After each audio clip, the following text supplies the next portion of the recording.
in Hebrew is shakan. Ano pong meaning daw po nun is to settle down, to remain, and to make a home. Na ibig sabihin daw po ay tumira, manatili, at gumawa po ng tahanan. So from this, yung shakan po, no, from this comes the word yung Shekinah, no, which refers to the visible glory of God. So doon po nang galing po na tumutukoy po sa nakikitang kaluwalhatian po ng Panginoon. Kaya ipinakikita po nito na ang isa pong mahalagang katotohanan na hindi lang gustong dumaan o bumisita ng Diyos paminsan-minsan.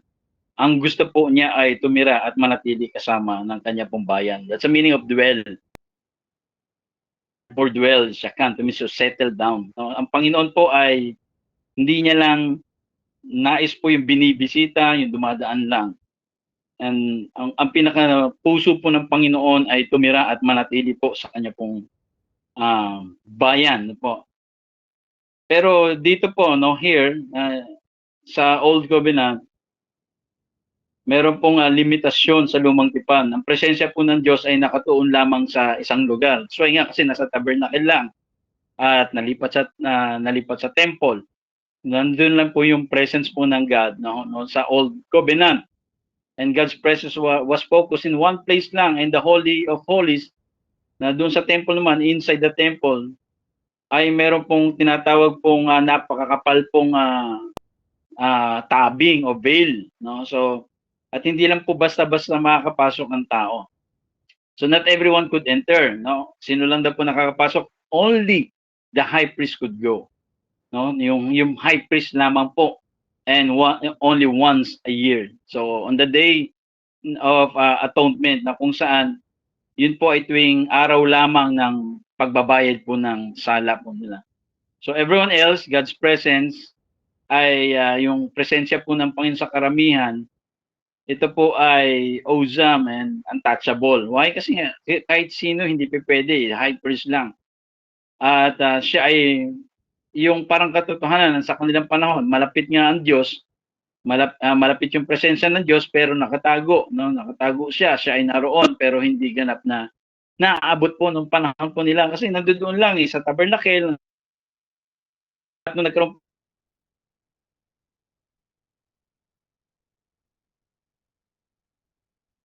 papasok po noon. So, yun yung parang pakiramdam nila na nandoon nga kasama nila yung presensya ng Panginoon pero hindi nila maabot, no? Hindi sila, but walang fully access, wala silang fully access, no? Hindi sila maka-access. At yun po ay nakatago po doon. So, yun po yun, no? At yung pareho, ito yung magandang bagay po, no? Yung glory that filled the temple, yung kaluwalhatian po na yun, na pumuno po sa templo na hindi kayang tayuan po ng mga pari dahil sila po'y lumabas dahil sa napakakapal po ng ulap. Yun mismo yung kaluwalhatian po na nakatira ngayon sa bawat mananampalataya kay Kristo. Can you imagine po that amazing truth po yun, na yung glory na nag-fill doon sa temple na even yung mga priests ay hindi sila makatayo at sila po ay lumabas dahil sa presensya po ng Panginoon. Same presence po yun, no? Yun yung presensya po ngayon at yun po yung gustong sabihin, pakita sa atin ngayon na ito yung presensya na parehas na nakatahan po sa atin ngayon. So isipin po natin ngayon yung presensyang yun na hindi maaring lapitan po ng Israel ng walang takot kasi nga every time nalalapit sila, takot sila dun sa presence ng God dahil pwede may mangyari po sila sa kanila. Okay, isipin po natin yun, no? Yung presence po na yun na kanilang gustong lapitan, hindi nila malapitan. Pero ngayon napakapalad po ng mga taong nabubuhay sa bagong tipan. Why? Kasi ngayon ay nasa loob po natin, ito po sa pamamagitan po ng biyaya po ng Panginoon. Sa grace lang po ng Panginoon, you now carry inside through grace na po, yung apoy po na even po yung fire na doon sa Mount Sinai, no, yung cloud that filled Solomon's temple, yung Shekinah glory of God, lahat po ng yan ay nakatagpo ng tahanan, hindi sa gusali, hindi sa isang gusali. kundi sa buhay po ng mga mananampalataya. So yun po yung bagay na katotohanan na minsan hindi natin nakikita yung ganda, yung kapangyarihan ng presensya ng Diyos. Sa kanila po, inahabol po nila yon sa panahon. Inaasam po nila na maranasan po yun. Sa kanilang panahon po, napakahalaga po ng presensya po ng Panginoon. Pero ito po tumahan, no, sa atin ngayon. So marami pong mga mananampalataya na para bang hindi makita yung halaga, yung kapangyarihan ng presensya ng Panginoon. So that's why parang lagi silang sa mga panahon na parang nasa bigat po silang sitwasyon, laging nagkaroon ng mga bagay na sila na-stress, nakalimutan po nila yung pinaka-importanting presensya ay nakatahan na sa mga sumampalataya. Kaya tayo po, kung tayo po sumampalataya at very clear po ang ating pananampalataya sa Diyos, wala pong duda no, na nasa atin na po tayo po ang tinatahanan po ng Panginoon yun. Kaya dahil kay Jesus, napunit po yung tabel, the veil was torn, natanggal po yun. So wala na hong naghihiwalay, no? Wala nang particular place ang presensya po ng God. Kaya dahil kay Jesus, to Jesus, the veil was torn. And God moved out of temples made with hands in the hearts of His people. So no, yun po ang kagandahan po na yun, no? So ng kanyang bayan, ngayon po ng Panginoon. Kaya so yun, kailangan po natin makita na wag nating maliitin po yung mga sarili po natin. Na ikaw ang banal pong tirahan ng Diyos. Maaring nakikita po natin ang sarili po natin na parang ordinaryo, parang walang kayang gawin, parang mahina, parang napakaliit. So, pwede natin makita yung sarili natin sa mga ganung tagpo, pero hindi sa langit. Po, ang tingin po ng langit po sa atin, ikaw ay banal na lupa, no? Banal na lupa dahil ang Diyos po ay nananaan po sa atin. No, tayo po kasi ay tinahanan po ng Panginoon. No, isa kang lugar na kung saan tinahanan ka ng Panginoon. Kaya hindi ka maliit, no, hindi ka ordinaryo, hindi ka kaawa-awa, hindi ka parang walang silbi, walang halaga. Kung minsan may mga point na parang ganun ang tingin mo sa sarili mo, wag mong i-underestimate yung sarili mo. Ikaw ay banal na tahanan po ng Panginoon. So, yun po yung bagay na lagi natin paalala na just as Israel, no po, ay dala po nila yung tabernacle everywhere. No? But now, dala-dala po na yung Espiritu po ng Diyos sa trabaho mo, sa school, sa pamilya, sa community, and you are a walking sanctuary. Ikaw po ay isang lumalakad na santuaryo. Kaya wag po nating hanapin po ang Diyos po ay hindi nananatili na sa gusali. Po, kilalanin po natin ang presensya niya araw-araw ay nasa buhay po natin.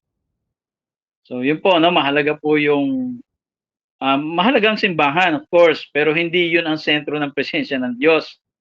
Nasa loob niya. Kaya matutunan po natin na magkaroon tayo ng aware, no? Magkaroon tayo aware sa presensya ng Panginoon, ng paggising mo sa umaga, oras ng trabaho, oras ng pahinga. Mga kapatid, hindi na siya malayo, siya ay nasa atin na. So tayo po ay tahanan po ng presensya po ng Panginoon. Pangalawang bagay po is Jesus as the greater temple. Sabing ganoon, Matthew 12, verse 6. But I tell you that something greater than the temple is here. So ganoon, tandaan nyo, may naririto ngayon na mas dakila kaysa templo. And John 1:14, sabi po ganoon, the Word became flesh and took up residence among us. And we observe His glory, the glory as the one and only Son from the Father, full of grace and truth. Tawang-tao daw po yung salita, namuhay na kasama natin, nakita namin ang kadakilaan niya bilang kaisa-isang anak ng Ama. Puspos siya ng biyaya at pawang katotohanan ang sinasabi. So when Jesus came po, He fulfilled everything that the temple symbolized. Nung dumating po siya, lahat po ng simbolo po ng templo ay tinupad po ng Panginoon. Kaya yung templo po noon ay sentro ng pagsamba ng Israel, mga handog at mga ministry po ng mga priests. But all of that was only a shadow of something better. Si Jesus po ang naging katuparan po ng lahat. Siya yung tunay pong dakilang pari o high priest. The high priest brings us to God. Siya yung tunay pong sacrifice that takes away our sin once and for all. No, hindi na ito taon-taon. Once and for all po. And even po yung bread, no, He is the true bread of life, the true light of the world, and the true presence of God among His people. Maging po yung Ark of the Covenant, which symbolize God's throne, nakatagpo po ng sukdulang kahulugan kay Kristo. Na sa madaling salita po, lahat ng kinawatawan po ng templo, kaluwatian, kabanalan, mga sacrifices, presence ay ganap pong nahayag kay Jesus. So in John 1:14 po, when it says the Word became flesh and made His dwelling among us, na po ito po ay pumapatungkol po sa kung saan na pagtahan po ng Panginoon, no, ng Diyos. So dito po pinakikita, and John was making a clear point, just as God's glory once, no, yung field po yung tabernacle in the wilderness. Now the same glory was living in Jesus Christ. No, yung same glory po na nanahan po kay Jesus Christ. And Jesus Himself was like a walking temple. Kaya nung panahon po nila, no, siya po ang full revelation ng presensya ng Diyos, ng pagiging even the God, no, wherever He went, the presence of God was made visible. Kaya nga sabi niya, di ba? Kung nakita niyo ako, nakita niyo na ang Ama.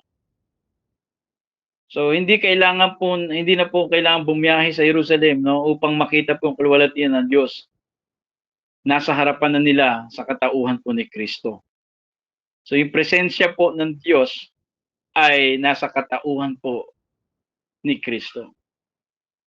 So yun po yung mga nakamamanghang bagay, no, at ang katotohanan, hindi lamang nasa loob ng templo. Kaya nga, di ba, sinabi ni Jesus,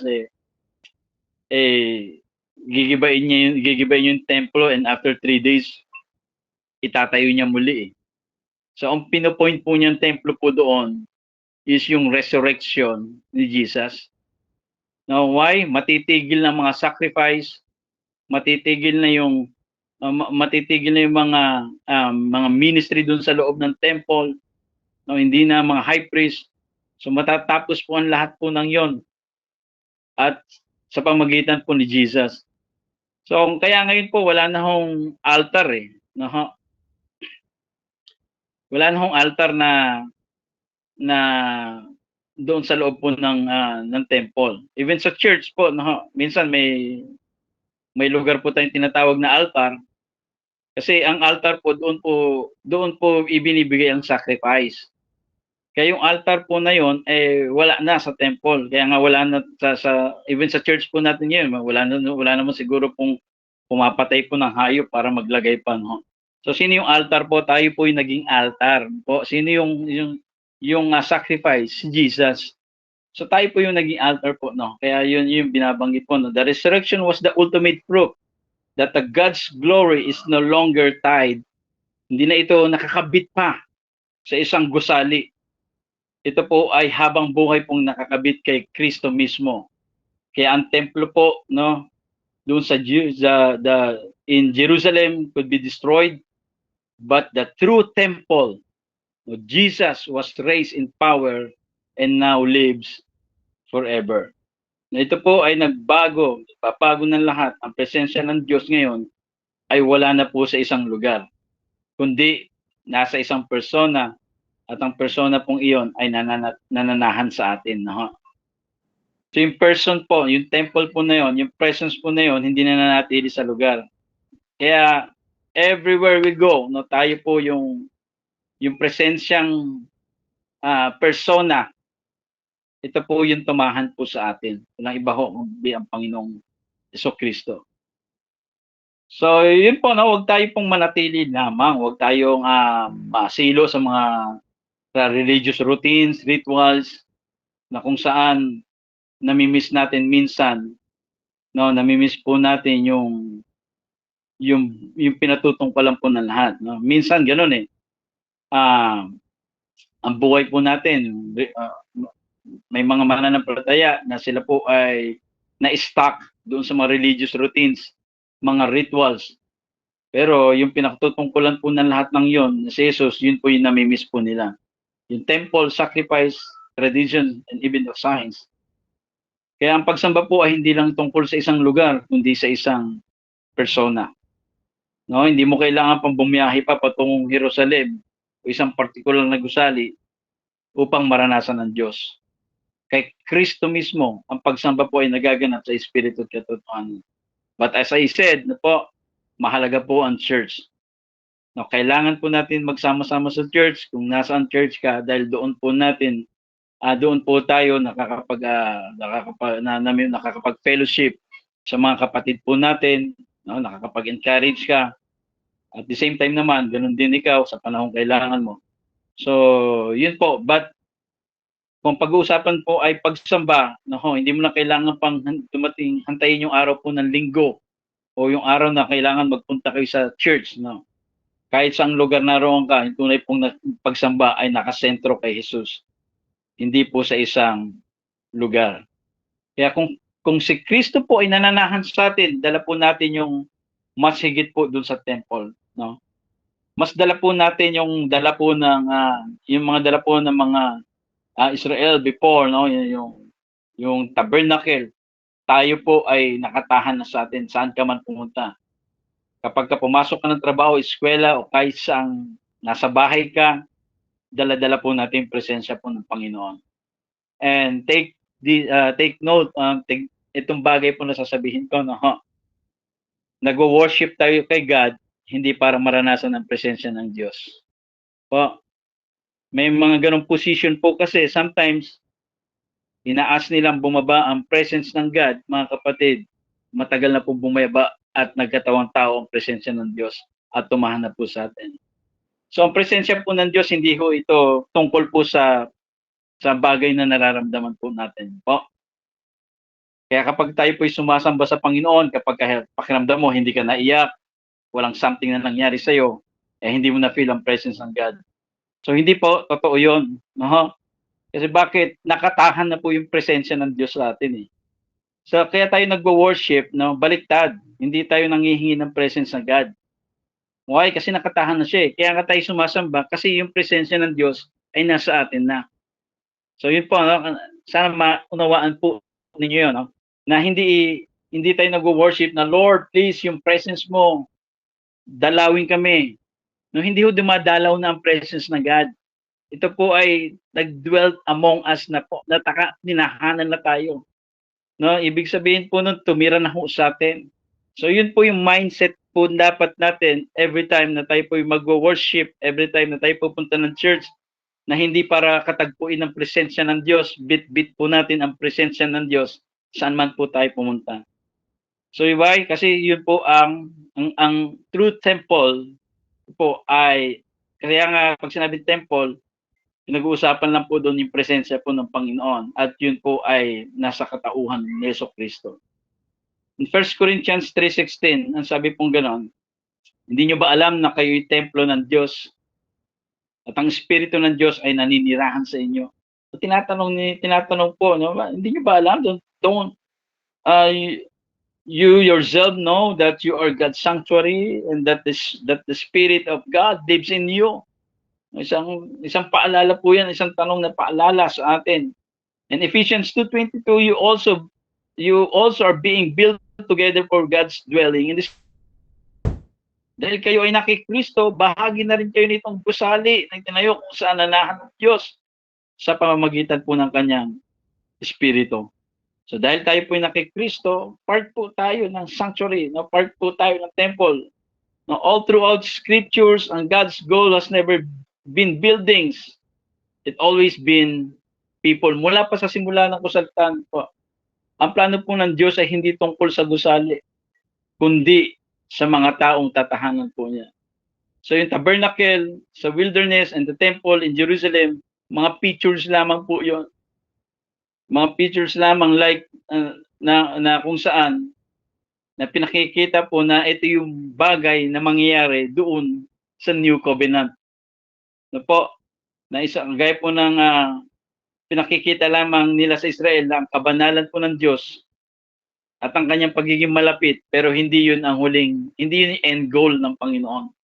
No, pinakikita lamang po sa kanila na yung pagiging malapit ng Diyos at yung kabanalan ng Panginoon.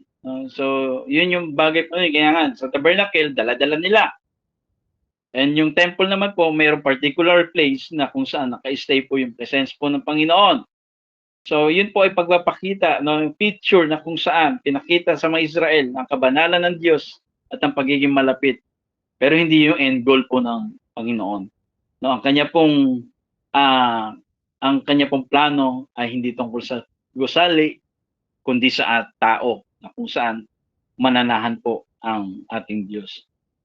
So ang tunay pong plano ng Diyos yun po, no, gawin tayong kanyang tahanan. Dahil po doon sa natapos ni Kristo sa krus, sabi pong ganoon, napunit po yung makapal na tabing na naghihiwalay sa tao at sa Diyos. Can you imagine po, no, bakit, paanong napunit yung tabing po na yun?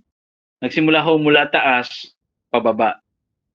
Hindi mula baba, pataas yung pagkakapunit. Why?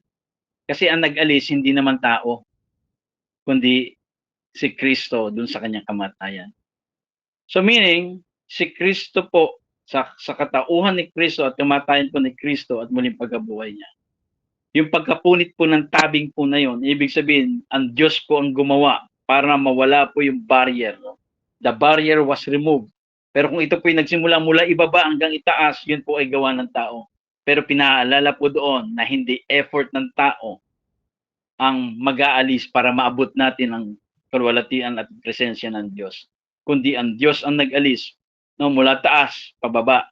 So the barrier was removed, the Spirit was poured out at Pentecost, not into a building, but into people.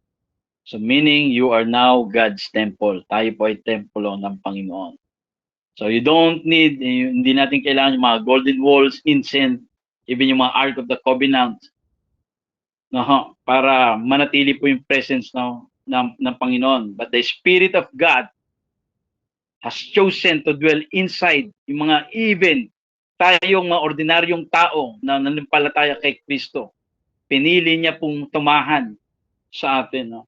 Kaya si Paul po, no, nung sinulat po ni Paul po ito, no, yung temple, the word naos sa Greek, no, sa Greek culture, sa kultura po ng mga Grego, hindi ito tumutukoy po sa buong yung complex ng templo. No, which included outer courts and mga gathered spaces. Naos specifically meaning yung inner sanctuary, the Holy of Holies. Pag sinabing temple, the most sacred space where God's glory was believed to dwell. Yun po yung bagay, kaya sinulat po itong, kaya binanggit po ni Paul, yung temple, no, in Naos. Para tumutukoy po lamang ito sa kabanal-banalang dako, ang pinakabanal na lugar na kung saan nanahan ang kalwalatian ng Diyos. So Paul saying, you are not just some outer courtyard. No, hindi ka lang parang sa loob lang ng temple. Ikaw mismo ang kabanal-banalang dako. No, iba po yung nasa loob ka lang ng templo doon sa nasa iyo yung presence ng Lord, no? Magkaiba po 'yun, no, yung nandun ka sa temple para sa presence ng God, no, yung kabanalan ng Diyos, kumpara po doon sa nasa iyo yung kabanalan ng Diyos.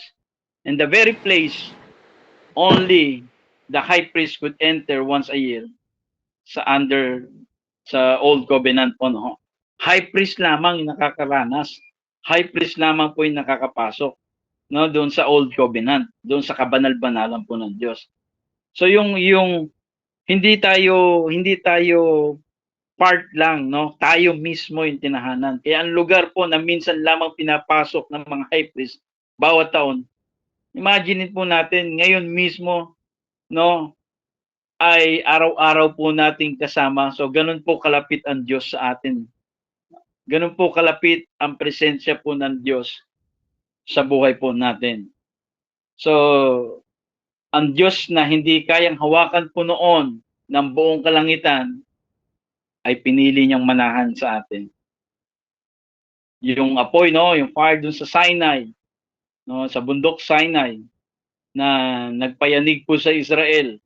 Even yung mga ulap, yung cloud of glory sa templo po ni Solomon, at maging yung mga bagay na naranasan nilang ng mga high priest na po, and the radiant glory of Christ doon po na-revealed po sa Mount Transfiguration. Lahat po ng yan ay nakatahan po inside of us through the Spirit. No, lahat yun. Yung mga naranasan po nila ngayon, noon, ay nakatahan po sa atin. Kaya hindi tayo ordinary lang. You are not ordinary. Kakaiba ka. No po. No, hindi ka lang ordinary. Ikaw po yung tirahan ng Diyos dito sa lupa. Kaya kapag tinanong po ng tao, nasaan ang Diyos? Hindi nila kailangan maghanap pa. Hindi na kailangan natin pumunta po sa bundok, gusali, o sa maghanap po tayo ng ark, no po. Dapat nila po makita na sa buhay po natin, dapat natin makita na nasa buhay po natin ang presensya po ng Panginoon. So mamuhay po tayo ng may boldness, dala-dala po natin yung divine authority, yung kapangyarihan po ng Diyos. Huwag kang mabuhay na parang talunan. Kapag ka pumapasok po tayo, halimbawa, isang silid, kasama mo pumapasok yung Espiritu ng Diyos. So, manalangin po ng may authority. Harapin po yung mga hamon ng mayroong lakas na loob. Tandaan po natin yung parehong Espiritong bumuhay kay Jesus. Sabi sa Romans 8:11, no, the same Spirit that raised Jesus from the dead dwells in you. Tumahan na sa atin. So, patuloy po tayo, no? Lagi nating remind sarili po natin, kasama natin ang God. Kasama natin ang presensya ng Diyos. Hindi tayo pababayaan po ng Panginoon anuman po ang mga suliranin po natin sa buhay na hinaharap po natin, na akala natin na hindi natin kaya. So mamuhay po tayo po ng mayroon pong kabanalang, mamuhay po tayo ng may kadalisayan. Tayo po ang kabanal-banalang dako ng Diyos, no? Tayo po yung the Holy of Holies was set apart. Kaya nga po tayo naging banal eh. Meaning po na holy is set apart. Kaya yung kabanal-banalan po na yun ay tayo po yung itinalaga, no? Yung Holy of Holies, tayo nga po yun ngayon na pinananahanan po ng Panginoon. So walang maruming bagay ang maaaring pumasok sa parehong paraan. Kaya dahil nananahan sa atin ang Espiritu ng Diyos, ay mamuhay po tayo tungkol po sa kalooban po ng Panginoon, mamuhay po ng may kamalayan na nasa atin ang Panginoon, at lumakad po ng may kabanatan. So hindi lang po natin dala, no po, hindi lang po natin dala ang Diyos para sa ating sarili. Dala po natin siya hindi lang para sa sarili mo, maging para sa iba. So bit-bit po natin ang presensya ng Panginoon, not just for yourself, no? Dala po natin ito para sa iba, sa trabaho, sa paaralan, even sa family, no? May mga mahal ka sa buhay, sa community, na dumadali po yung kalwalhatian po ng Diyos. So tayo po ay namumuhay at naglalakad na templo, no, kung saan bawat pangungusap, bawat gawa po natin ng kabutihan, bawat panalangin natin binibigkas, Lahat po ng yan ay maaari pong magpalabas po ng mga presensya ng Diyos sa paligid po natin. Kaya kapag may mga taong pong nakikita ka, no, na kung saan, sometimes, hindi natin minsan malakaran, no? Hindi ho aksidente, may mga bagay na nakikita ang Diyos sa paligid po natin. Mayroon kang taong nakita na kailangan tulungan, mayroon kang pamilya na kailangan ipanalangin, sa loob po ng pamilya, lahat po yan, wala aksidente ng Lord. Why? Kasi dala-dala mo yung presence ng God. So sa bawat pagkipag-usap po natin, sa bawat pagtulong po natin, sa bawat panalangin binibigkas po natin, nire-release po natin yung presence ng God sa kanilang buhay. So sa ganung paraan, no, sa simpleng pamamaraan po na ipakikita po natin yung pag-ibig po ng Panginoon. Na may mga bagay po sa tao sa paligid po natin na parang makikita natin na kailangan ng tulong. Alam mo yung simpleng tulong, simple para sa atin pero malaki para sa buhay po nila yon. At sa ganung tagpo po, nakikita po yung presensya ng Diyos na re-release sa buhay po nila. So kailangan po nating lumakad bilang tagapagdala po ng presensya ng Panginoon. Maging sensitive tayo sa paligid, maging sensitive ka sa lugar kung nasaan ka man, sa trabaho mo, kung nag-aaral ka, sa community. No, minsan pinakikita po ng Diyos yun, hindi para makita lang natin. Tayo po ang kamay at paa ng Panginoon to release His presence dun sa buhay po ng tao na yun. Alam nyo, baka yung tao po na yun nananalangin at tayo magiging answered prayer sa buhay po niya. No, yung tao pong yun, nag-pray lang ng umaga, tapos binigyan ka ng message ng God, hinakbangan mo yung taong yun. So doon po nabubuo po yung kilos po ng Panginoon. No? Na tayo po doon nare-release po ng presensya po ng Panginoon. So sa experience ko, marami po akong experience pong ganyan. No? Hindi lang isa, hindi lang dalawang. Na every time po na pagkalalapitan ko, pag-pray ko, bigla na naiiyak. At biglang sasabihin, bakit? May parang bagano, bakit mo ako nilapitan? Bakit mo ako? Ang daming taong dumadaan, bakit ikaw lumapit sa akin? So nasabi ko lang, sumusunod lang ako sa nais ng Panginoon para iparamdam at pakita yung pag-ibig niya. So doon pong, sa mga ganun pong tagpo, nakikita niyo po yung galaw po ng Panginoon. Kaya wag po tayong matakot. Dala mo yung presensya po ng Panginoon. Ang pinaka makapangyarihang presensya ay bitbit po natin. Amen. Kaya for the tabernacle to temple, no, mula tabernacle, naging temple ni Solomon, to Christ, and now to us. And the story has always been the same. God's desire is to dwell with His people. Sa tabernacle, yun ang nais niya, to dwell doon sa tabernacle, sa temple, and si Jesus, at maging sa buhay po natin. No? Ang templo po, hindi kailanman tungkol po nga sa mga pader at bato. Ito'y laging tungkol po doon saan? Sa intimacy ng Diyos. In Jesus, no, God moved. No, God moved into the neighborhood. Ibig sabihin, no, sa pamagitan ni Jesus, ang Diyos po ay nananahan sa piling ng tao. And now, through His Spirit, He has moved into you. No, yung Espiritu ng Diyos ngayon ay nag-move into you. So mag-stop po tayo na ituring sarili natin na karaniwang kalamang. Huwag nating tignan yung sarili nating mababa. Hindi ito pagmamalaki at pagmamataas. Nire-recognize lang po natin yung pinakadakilang presensya ay nakatahan sa buhay natin. Tayo po ay extraordinary na kung saan tahanan ng kataas-taasan Diyos. And just the priest, no, once fell on their faces before the glory. No, itong mga palito, minsan napapayuko sila sa lupa sa harap ng kanyang kaluwalhatian.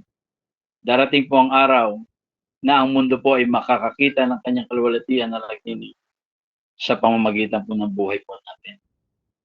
Kaya magpatuloy po tayo na templo ng Diyos, even sa mga sitwasyon po natin, kung parang akala mo ikaw lang ang lumalaban mag-isa, walang taong maagapay sa iyo, pinapaalalahanan ka ng Diyos. Alam ng Diyos ang dinadaanan mo at kasama mo ang Diyos sa lakad mo.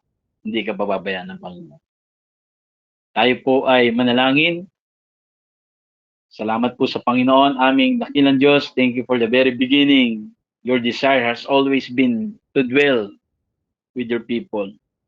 Salamat dahil po sa pamagitan po ni Jesus, hindi kami hiwalay sa iyo. At ngayon po, sa pamagitan ng Espiritu, kami mismo ang iyong templo, tahanan ng iyong kalwalhatian. Panginoon, turuan mo kami na huwag namin ituring ang aming sarili as ordinary, but as a vessels of your presence. Sa bawat lugar na aming pong pupuntahan, ipaalala mo na dala namin ang iyong liwanag. Hindi po aksidente, may mga kaibigan kaming magpapadala ng mga mensahe sa amin, may mga problema. Sa mga ganitong tagpo, Panginoon, tinuturuan niyo kami na ilabas yung presensyang iyan sa kanilang buhay, sa kapangyarihan at pag-ibig. Hayaan mo po ang aming pong mga salita at gawa, Panginoon, ang mundo po ay makita ng iyong kalwalhatian at maranasan po ng mga taong nasa paligid namin ng isang Diyos na buhay, sakit at nagmamahal. Okay, salamat po, Lord God. Lumakad kami na bitbit ang presensya mo. Sa ilang pong kapurihan, sa pangalan ni Jesus. Amen. Amen. So praise God po, isang pinagpalang gabi po. Reminder po sa atin, no, nakatahan na po. At kapagyan natin ang presensya ng Diyos sa buhay po natin. Amen. Praise God. Maraming salamat